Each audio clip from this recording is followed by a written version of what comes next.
Cuidemos a Chile. Conversa, difunde, actívate.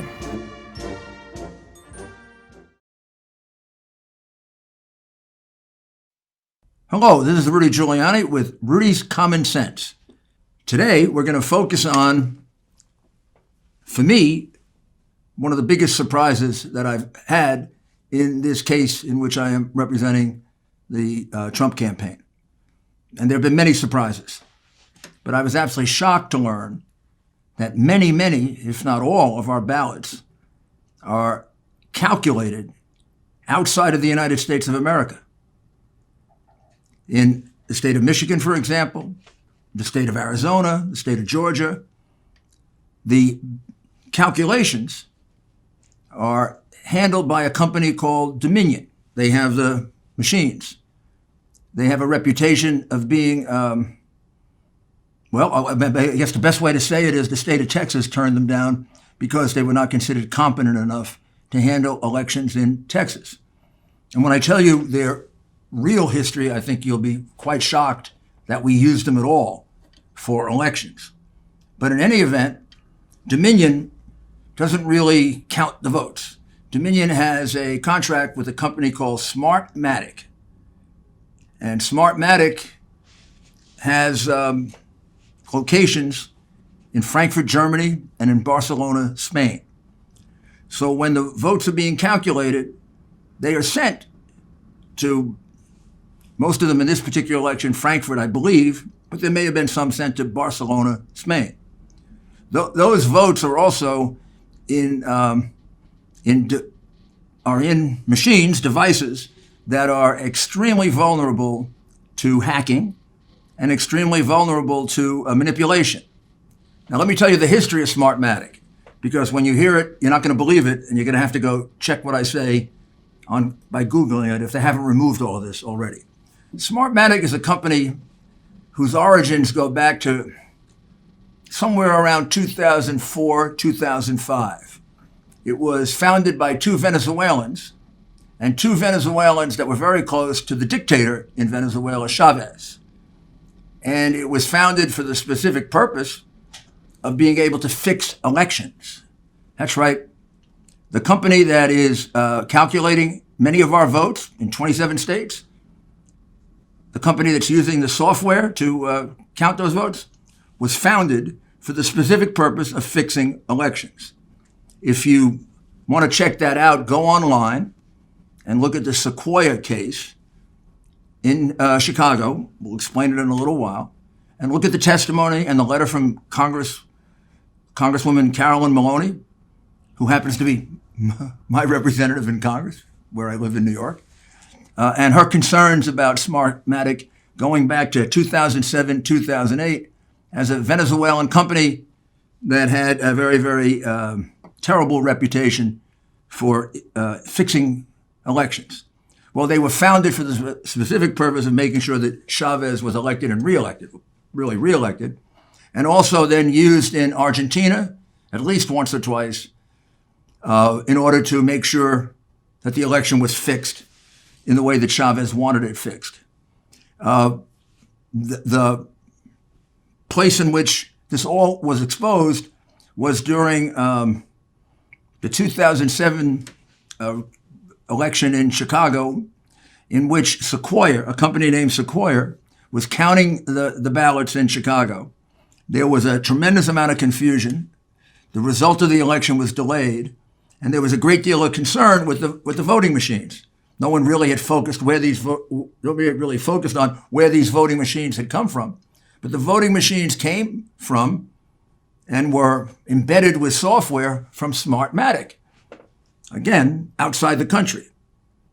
And when they did the investigation, they found this whole history of Smartmatic, that Sequoia was really a front for Smartmatic, the way Dominion is a front for Smartmatic. And Detroit used them in this particular election, for example, and a lot of Michigan used it in this particular election, without apparently taking a look at their history. And their history right here in the United States, including the election they did in Chicago, is as a company that has been extremely Number one, extremely ineffective, a lot of mistakes. But number two, suspected of directly interfering in elections because that was the whole purpose for their origin. And that's the company that we used to collect our ballots. Now, how do we find out about this? We found out about it because they apparently made a big mistake. Usually, according to the evidence that we have so far, and I think we're going to have quite a bit more, the way Smartmatic fixes an election is to very subtly change votes. So there isn't some big change in any one particular voting place. So let's say you want to make up 50,000 votes in the city of New York. So you don't do it in one place. You don't do it in two places, three. They use an algorithm in which they spread it out across the city. So they can get you a 2 or 3% difference over your opponent. This is their formula that they used in Venezuela. This is the formula they use in Argentina. This is the formula they're known for. That is executed by the Smartmatic algorithms and the Smartmatic software, which, as I said, originates from Venezuela. In other words, we're using a Venezuelan system to calculate the votes in the United States. We're using a system that originates from a dictatorship, maybe one of the worst in the world, as the core of our vote calculation, and a company whose expertise is subtle changes in votes, so they're not noticed, so they're not too many anomalies in the vote return. Now, of course, like anything else, Smartmatic and Dominion are not perfect. And they weren't perfect in Antrim County, Michigan. In Antrim, all of a sudden, on election day, or when the returns came in from the machine, Biden was ahead. It made no sense because all the Republicans down-ticketed won, and Trump had won that county, I've forgotten by what percentage, but a very large percentage in 2016. And he won the counties around it, similar places around it by big margins. Well, it turned out that, among other things, in one particular machine, they had switched, Dominion had, and Smartmatic, which is the ultimate software, had switched 6,000 votes. It switched 6,000 votes from Trump to Biden. So the poor people of Michigan that went in to vote for Trump ended up voting for Biden because the machine and the software that originates, with Venezuela, a dictatorship, changed their vote without their ever knowing it. Now, had they not been so piggish in that county, we never would have caught them. If it had been a difference of 2,000, 1,200, it would have been hard to catch. And that's what they usually do because they're very smart and very crafty. So now we're looking for anomalous results in other parts of the country. We have some very, very good leads where they've changed votes. We're probably not going to get too many because they do it in a way that's very, very careful. But one of the other things they do is they warn you when you're falling too far behind when the count is going on. So I don't know if you remember this, but on election night, there was a period of time in which it looked like Trump was going to win by an unexpectedly large margin. He was ahead in ahead in Pennsylvania by between 700,000 and 800,000 votes, with 65% of the vote cast. Normally, when we used to have a fair and decent media, that would have been called for him, because they weren't going to call anything for him until they called enough for Biden, rightly or wrongly, that would make him the winner. Like they get to decide who wins. Somebody should remind them it's the Electoral College that decides who wins, not NBC, CBS, CNN, Fox, or any of the rest of them. But in any event, they didn't call it for Trump, even though normally that would be called for someone with a 700,000 to 800,000 lead. Also, he had a very, very substantial lead in Wisconsin. I think it was 9%, something like 85% of the vote cast. He had a 300,000 vote lead in Michigan, again with 85% of the vote cast. He had 2.5% lead in Georgia and North Carolina. Now, that isn't as great, but we were at 90%, and it's usually, I remember when I won the mayoralty, I was at 2.5% with 85% of the vote cast, and they called the election for me. Let's take a short break. I couldn't believe we were evicted from our home that we didn't even sell. Those are the words of a homeowner, Deborah, when she learned she was the victim of home title fraud. It's a devastating crime that can cost you your home, and title fraud is not covered by insurance or common identity theft services. The only folks to trust that I know of to protect your home's title is Home Title Lock. Cyber thieves have discovered the titles to our homes are kept online. They forge your name on your deed stating you sold your home, and they refile as the new owner. In Deborah's case, she didn't even know she was a victim until the eviction notice arrived in her mail. Home Title Lock protects you and your home by putting a virtual barrier around your home's title. The instant they detect tampering, they mobilize to shut it down. Go online to HometitleLock.com and register your address to see if you're already a victim and don't know it. Then use code RUDY, that's me, and sign up for 30 free days of protection. That's code RUDY at HometitleLock.com. Thank you for returning. So it looked pretty good. He was ahead almost everywhere, even in Virginia, where no one expected him to be ahead.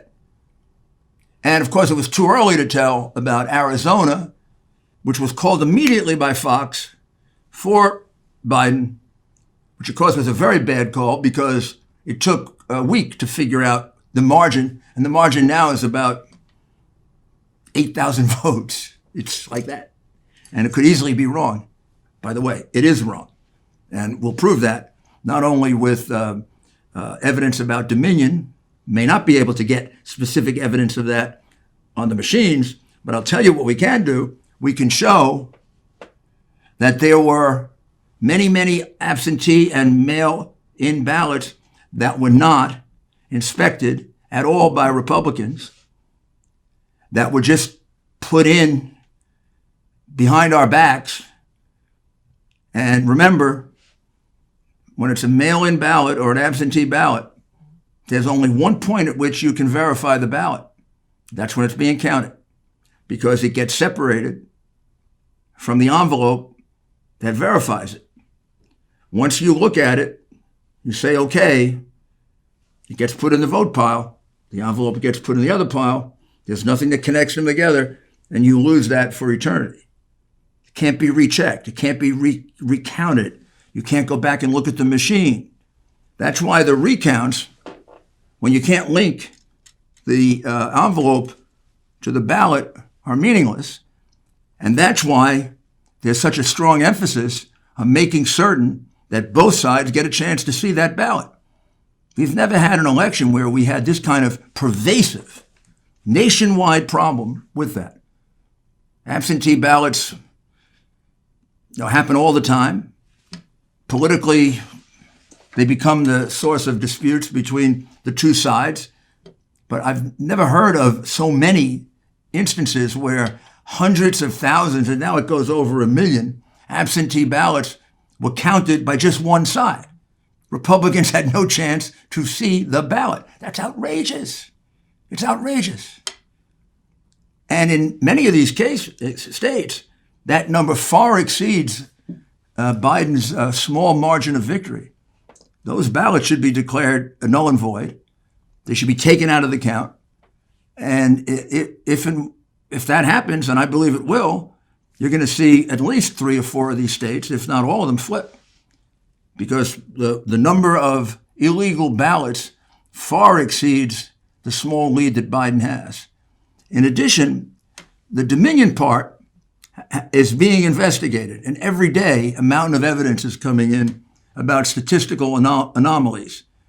And I expect soon there'll be even more targeted evidence of the fraud carried out by Dominion. I'll give you another example of how you can prove this. in Michigan and concentrated in the Democrat areas of Michigan, there were many districts in which there was an overvote. What's an overvote? An overvote is, there are some districts in which 150% of the people in the district voted, or 200%. There's even one where 300% of the people in the district voted. What does that mean? That means they're not real people. You can't have over 100% of the people in the district voting. It means they're either from some other district or they're completely phony ballots. So if you have a district with 2,000 people and you have a 200% overvote, all those overvotes are fraudulent ballots that have to be taken out of the count.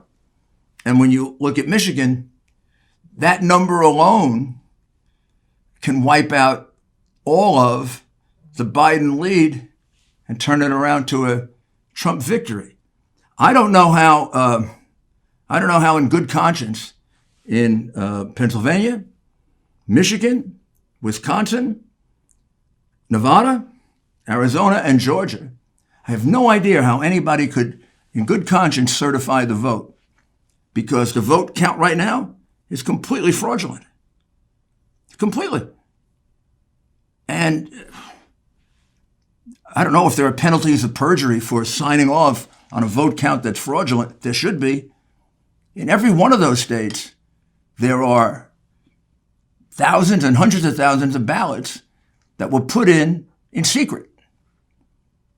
Only a Democrat observer and a Democrat official, and maybe just a Democrat official, even without a Democrat observer, looked at the ballot to verify it. That's completely contrary, not only to the law, I think the way in which they carried it out nationally is unconstitutional. It's a violation of the Due Process Clause of the United States Constitution. A candidate for president is entitled to fair treatment. Also entitled to the same treatment the other side gets. That's a violation of the Equal Protection Clause of the Constitution. Well, how can this not be a violation of due process and equal protection if, in fact, the ballots that are being counted do not allow for any inspection by the Republican side? They're counted by Democrats, and the only other inspection, if any, is done by a Democrat. And there are more than enough ballots like that in each one of these states to change the result from Biden to Trump, which says to me that they really didn't make up those numbers on election night. They didn't make up 700,000 or 800,000 votes in Philadelphia. Well, they did make it up. They made it up with phony ballots. They didn't catch up and pass him in Wisconsin, where he was leading by 8 or 9% with 85% in. No, what they did was they put in mail ballots and they wouldn't let Republicans examine them. And they did it with a very, very deliberate, fraudulent plan, the Democrats did. They used cities that they completely control. They didn't do it in neutral cities, or Republican cities certainly, or they didn't even do it in cities that are moderately Democrat cities. They did it in cities they completely control. Detroit, Philadelphia, Milwaukee. Just think about this, right? Those are places in which Philadelphia is legendary for voter fraud. I looked at the list of people convicted in the last 2 years in Philadelphia of voter fraud. It's almost the same as the number of people arrested, every week at a Eagles game for beating people up, because they have a jail right in the football stadium. I mean, I love Philadelphia as a city, and as many people say, some of my best friends are in Philadelphia. One of my closest friends was a judge in Philadelphia. But that doesn't stop me from telling you that their voter fraud process is legendary. In fact, the biggest surprise I would have is that they didn't cheat in this election. Well, boy, did they cheat. They had to make up 700,000 votes, and they did. And they did it by excluding Republicans completely from observing any ballot. Couldn't observe not a single ballot. Now, why would you do that? Why would you do that in Philadelphia, in Pittsburgh, in Detroit, in Milwaukee, in Minneapolis, in Las Vegas, Nevada, in Phoenix, Arizona, in Atlanta, Georgia? Why would you do that? Why would you just uniformly exclude Republicans? And why would you do it in every one of those? Like every single one of them had that idea by themselves? That had to come from some central source. And why didn't it happen elsewhere?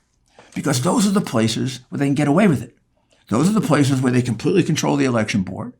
Those are the places where they can even get the sheriff to threaten people with arrest just for exercising their rights, which happened in several cases. Those are the places where they can really be goons and push people around and have no consequences. And those are the places where they have a fair number of crooked judges. That's just the reality. So they picked the places where they thought they had immunity. Well, like most crooks who get too ambitious and too greedy, because I think what happened is President Trump was ahead by way too much. They didn't anticipate have to make up 700,000 in Philadelphia and very large numbers in Michigan and all these other places. They got really sloppy. And that's how we caught them. And they had to exclude all the Republicans from the count, which makes it invalid just to start with. We have evidence of ballots being brought in the middle of the night that look like they were just written off. They come in ash cans, paper bags, cardboard boxes. Let's take a short break. If you want a good cigar, go to a good cigar shop. You want the best, go to Famous Smoke Shop. Let Famous Smoke deliver your favorite cigars right to your doorstep at America's lowest prices. Famous opened in 1939 as a small shop in New York City. Today, it's the largest privately held American-owned cigar business in the country. That's 80 years experience in the cigar business, and they're putting that experience to work for you, making deals on the cigars you love, from affordable, everyday smokes to high-end luxury cigars for your next special occasion. Go to famous-smoke.com/Rudy and click the Activate button to apply the promo code. Pick from more than 1,000 cigar brands, fresh and ready to ship from Famous Smoke's climate-controlled, 24,000 square foot humidor. Check out with the promo code RUDY20. That's Rudy, R-U-D-Y, 20, and get $20 off your order. Every cigar purchase you make is backed by the Famous Freshness Guarantee. Get real cigars from a real cigar shop, shipped direct to you from Famous Smoke Shop. Go to famous-smoke.com/Rudy. That's famous-smoke.com/Rudy. And now let's get back to the analysis. So you put together the two things. Each one of those states, all the ballots that were put in secretly, without Republican inspectors, only with a Democratic office holder looking at it, maybe a Democrat inspector, no Republican. Those ballots violate both the due process and the Equal Protection Clause of the United States Constitution. The numbers are much greater than the margin, and they have to be thrown out. And then when you do the certification should justly be awarded to the person who leads by a substantial amount based on the legitimate ballots that follow the law, that weren't struck off in somebody's back garage working as a Democratic operative in Detroit, Michigan, or Philadelphia, Pennsylvania, or wherever. And then, most importantly, I want you to remember, because this goes beyond this election, we should never have the votes in the United States sent to a foreign country. I'm shocked that we were doing it. Even a friendly country like Canada, where I think we thought they were going. We're capable of counting votes here in America. So we can have discipline. We can be sure our enemies aren't involved in it. Here we have a company that's controlled by Venezuelans who support Maduro, one of the worst dictators in the hemisphere, one of the biggest enemies of the United States, one of the people that would, more than anything, want to see Donald Trump out of office. Shouldn't happen. Votes should be counted in the United States. If we learn anything from this pervasive voter fraud that I believe is going to overturn an election and put it in the right column, but in any event, whatever we learn from it, what has to emerge from it is never, ever again should our votes be counted outside of the United States of America. So they become really completely unable to discipline, to secure, to make sure they're done validly, to make sure there aren't formulas that are used to switch the vote by 2-3%, or formulas that are used to warn you if you should put in illegal ballots. So keep following it. The evidence on that part of this investigation is just going to get stronger and stronger and stronger, meaning the counting of ballots and the manipulation of ballots and the calculation of ballots outside the United States. There's much more evidence than I've been able to describe, and there are some things that I haven't been able to tell you. But over the course of the next couple of weeks, I think the foreign aspect of this and the national security aspect of this will become bigger and bigger and bigger. With regard to the votes, the pure votes, that's already done. In every one of the states that I mentioned, every one of the swing states, every one of the states where they utilized a crooked Democrat city to carry out the voter fraud, there are more than enough fraudulent ballots that have now been discovered to overturn the vote in that crooked city and to change the result in the state based on legitimate votes from Biden to Trump. And for the good of this republic, that has to happen because you shouldn't be allowed to do this. Well, thank you very much. And we'll be back very shortly, I'm sure, with even a more detailed description of this fraud, which is growing and growing and growing in terms of evidence every day. Thank you. Cuidemos a Chile. Conversa, difunde, actívate.